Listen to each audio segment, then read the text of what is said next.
Salam, hər biriniz kanalıma xoş gəlmisiniz. Paxla mövsümü bitməmiş, bu dadı mütləq sınayın. Bugün paxladan Cənub mətbəxinin ən dadlı, sevilən plovlarından olan paxla plov hazırladım. Əvvəlcə paxlaları təmizləyirik. Hamısını təmizlədikdən sonra paxlaların üst qabığını mütləq soyub çıxartmaq lazımdır.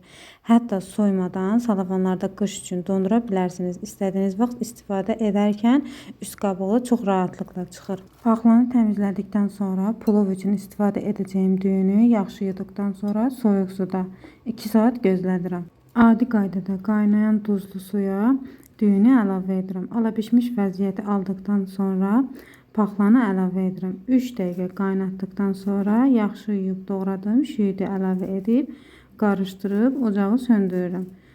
Şüyüdü əlavə etdikdən sonra qətiyyən qaynatmayın. Dərhal ocağı söndürüb qarışdırıb süzün. Zövqlər müxtəlif olduğu üçün kimisi paxla plovun altına toyuq əti düzür, kimisi göy küküsü ilə servis edir. Bizim evdə isə duzlu balıqla sevildiyi üçün mən yanına duzlu balığı hazırladım.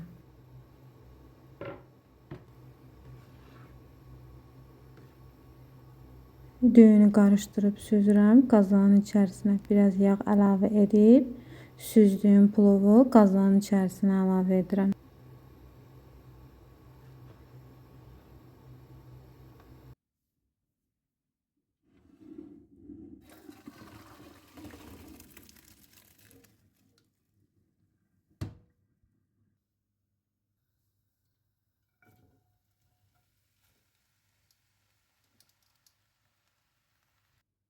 Qazanın içərisinə biraz kərə yağı əlavə edirəm. Üzərinə də kərə yağı əlavə edib qapağını örtürəm. 1 saat yarım tam dəmə qoyuram. İndiyə kimi paxla plov bişirməmisinizsə, nə qədər mövsümüdürsə mütləq siz də bişirin. Dadlı doyulmazdır, çox ləzzətlidir. Hazırlayıb yeyənlərə indidən nuş olsun.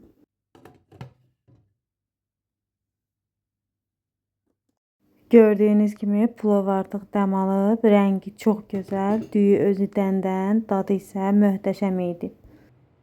Hazırlayacaq olan hər kəsə indidən nuş olsun. Mənə ən böyük dəstəyiniz, videomu bəyəndinizsə yaxınlarınızla bölüşməyi, kanalıma abunə olub videomu bəyənib şərh bölməsində şərhlərinizi yazmağı unutmayın. Videonun sonuna qədər izlədiyiniz üçün hər birinizə təşəkkür edirəm. Hələlik.